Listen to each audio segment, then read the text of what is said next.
بسم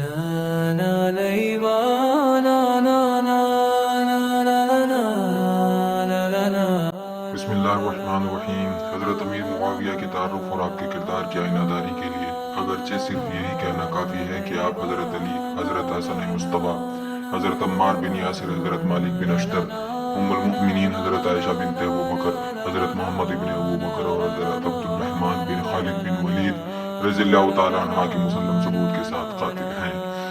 اس چیز کو ائمہ اہل سنت نے بھی لکھا ہے، لیکن اس سے حضرت امیر معاویہ کے دیگر حالات اور آپ کے کردار روشن نہیں ہوتے۔ اس لیے اس ویڈیو میں معتبر کتب کے حوالے سے چند چیزیں خلاصے کے ساتھ پیش کرتے ہیں۔ کتاب نصائح کافیہ صفحہ 95 میں صفحہ 110 پر موجود ہے کہ قبیلہ قریش کی ابتدا کسی ابن خلاب سے ہوئی جو اولاد کعب ابن لؤی سے تھے۔ کسی کے 4 بیٹوں میں سے ایک کا نام عبد مناف تھا۔ ہاشم اور عبد الشمس عبد مناف کے بیٹے تھے۔ ہاشم سے حضرت محمد علیہ السلام و آل محمد علیہ السلام جو ہاشمی کہلاتے ہیں، اور امیہ عبد الشمس کی طرف منسوب تھے۔ امیہ بد شکل تھا جس کے چہرے سے شرارت اور نحوست نمایاں تھی۔ امیہ کے معنی چھوٹی لونڈی کے ہیں۔ حضرت ابوالکلام آزاد رحمۃ اللہ علیہ کی کتاب حریت فی الاسلام کے صفحہ 26 پر ہے کہ خلافت راشدہ کے بعد بنو امیہ کا دور فتنوں اور بدعات سے شروع ہوتا ہے، جنہوں نے نظام حکومت کے ساتھ اسلام کی بنیادیں تتر بتر کر دی۔ کتاب تدخیر الجناح صفحہ 142 اور کتاب نصائح کافیہ صفحہ 106 پر ہے کہ رسول اللہ علیہ السلام نے فرمایا، ہمارا سب سے بڑا دشمن قبیلہ بنو امیہ ہے۔ کتاب ینابیع المودت صفحہ 148 میں ہے کہ قبائل عرب سب سے شرارتی قبیلہ بنو امیہ ہے۔ کتاب تطہیر الجناح صفحہ 148 میں ہے کہ ہر شے کے لیے ایک آفت ہے اور دین اسلام کی آفت بنو امیہ ہے۔ کتاب تاریخ الخلفاء صفحہ 9 تفسیر نیشاپوری میں ہے کہ رسول اللہ صلی اللہ تعالیٰ علیہ وآلہ وسلم نے خواب میں دیکھا کہ ان کے ممبر پر بندر کود رہے ہیں، جس سے آپ کو بے انتہا صدمہ ہوا، جس صدمے کے لیے باری تعالیٰ نے سورہ قدر نازل فرمائی۔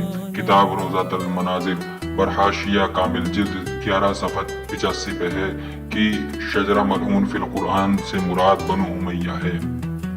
کتاب فتح الباری ابن حجر عسقلانی جلد 5 صفحہ 5 میں ہے کہ جاہلیت میں فحشہ عورتیں اپنے مکان پر پہچان کے لیے جھنڈے لگایا کرتی تھی۔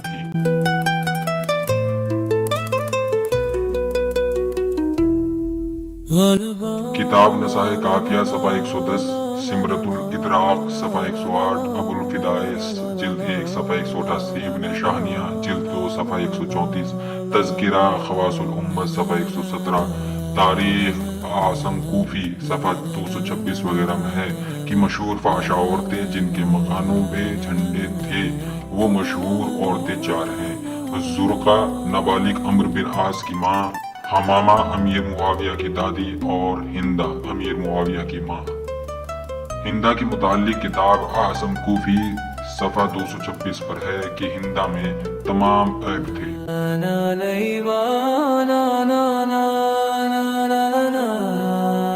کتاب تاریخ الخلفاء صفحہ 218 میں ہے کہ ہندہ شاعرہ اور بڑی سنگدل تھی۔ ہندہ کا ایک شاعر احول مامون رشید میں درج ہے، جس کا ترجمہ یہ ہے کہ ہم خوبصورتی میں ستارہ تاریخ کی بیٹیاں ہیں، نرم بستر پر ہم کسی کے ساتھ یوں چلتی ہیں جیسے مجامعت یعنی مباشرت کرنے والا مست چکور چاند کے گرد گھومتا ہے۔ کتاب نصائح کافیہ 83 پر موجود ہے کہ حسان ابن ثابت نے ہندہ کی زناکاری اپنے اشعار میں بیان کی اور رسول اللہ صلی اللہ تعالیٰ علیہ وآلہ وسلم کو سنایا۔ حضرت خاموش رہے۔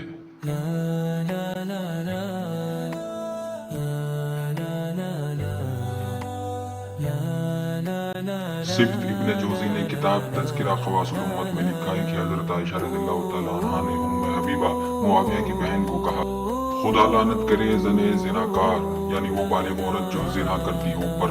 اور اسی کتاب میں ہے کہ حضرت امام حسن علیہ السلام نے بھی معاویہ کو کہا، میں اس فرش کو جانتا ہوں جہاں تو پیدا ہوا۔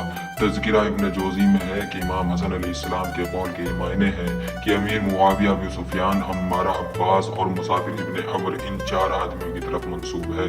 امام قلبی نے کہا کہ جمہوریت کی یہ رائے تھی کہ معاویہ مسافر ابن عمر سے ہے، کیونکہ وہ ہی سب سے زیادہ ہندہ سے محبت کرتا تھا۔ امام شعبی کا بیان ہے کہ ہند ہندہ جب رسول اللہ علیہ کے پاس اسلام قبول کرنے کے لیے گئی تو کہا اے رسول اللہ صلی اللہ تعالیٰ علیہ وآلہ وسلم میں کس چیز پر بیعت کروں؟ تو آپ علیہ السلام نے فرمایا کہ تو اس چیز پر بیعت کر کہ آج سے زنا نہیں کرے گی۔ تمام تواریخ اسلام میں ہے کہ ہندہ نے حضرت حمزہ کو اپنے عاشق جشی نام سے شہید کرا کر حضرت حمزہ کا جگر چبانا چاہا اور ان کے کان ناک وغیرہ کاٹ کر اپنے گلے کا ہار بنوایا تھا۔ عاصم کوفی صفحہ 226 میں ہے کہ ابو سفیان شرابطہ حیات القلوب اور نہج البلاغہ جلد 2 صفحہ 131 میں ہے کہ فتح مکہ کے بعد ابو سفیان نے موت کے ڈر سے اسلام قبول کیا تھا۔ تاریخ الخلفاء صفحہ 32 پر ہے کہ امیر معاویہ کی شکل ڈراؤنی تھی۔ تاریخ کامل جلد 3 صفحہ 166 اور نسائے کافیہ صفحہ 21 پر حضرت محمد بن ابی بکر نے امیر معاویہ کو لعین ابن لعین لکھا ہے۔ نسائے کافیہ صفحہ 61 میں ہے کہ امیر معاویہ کے حکم سے عبداللہ ابن عباس کے 2 کمسن بچے ماں کی گود میں ذبح کیے گئے۔ عاصم کوفی صفحہ 307 میں ہے کہ معاویہ نے ملک یمن میں حجاج میں 30,000 محبان علی المرتضیٰ کو قتل کیا۔ نسائے کافیہ صفحہ 61 میں ہے کہ معاویہ نے حضرت مالک اشتر کو زہر دے کر شہید کروایا۔ عاصم کوفی صفحہ 338 میں ہے کہ معاویہ نے حضرت محمد بن ابو بکر کو گدھے کی خال میں سلوا کر جلوا دیا۔ اسی کتاب میں ہے کہ جب حضرت عائشہ کو اپنے بھائی حضرت محمد بن ابو بکر کے قتل کی خبر ملی تو آپ بہت روئی اور تمام عمر معاویہ کو بد دعا دیتی رہی۔ نسائے کافیہ صفحہ 62 میں ہے کہ جب حضرت علی علیہ السلام کو حضرت محمد بن ابو بکر کے قتل کی خبر ملی تو بہت روئے۔ نسائے کافیہ صفحہ 58 اور سیرت محمدیہ صفحہ 77 پر ہے کہ حضرت ابن عدی صحابی رسول باجر محمد علی قتل کیے گئے۔ عبد الرحمن ابن حسان زندہ دفن کیے گئے۔ تاریخ کامل ابن اسیر جلد 3 صفحہ 133 میں ہے کہ امیر معاویہ نماز کے ہر قنوت یعنی دعا میں حضرت علی، حضرت حسن، حضرت حسین، حضرت مالک اشتر پر لعنت کرتا تھا۔ تاریخ کامل صفحہ 46 میں ہے کہ معاویہ نے شہدائے کربلا احد کی قبروں پر سے نہریں جاری کروائی اور لاشوں کو دوسری جگہ دفن کر دیا۔ لاشوں کے نکالنے میں ایک بیلچہ حضرت حمزہ کے پیر میں لگا جس سے تازہ خون جاری ہو گیا۔ انشاءاللہ اس ویڈیو کا دوسرا پارٹ جلدی آپ کی خدمت میں لائیں گے جس میں خاص ام المؤمنین حضرت عائشہ کی شہادت کی تفصیل بیان ہوگی۔ لائک اینڈ سبسکرائب شان اہل بیت علیہ السلام۔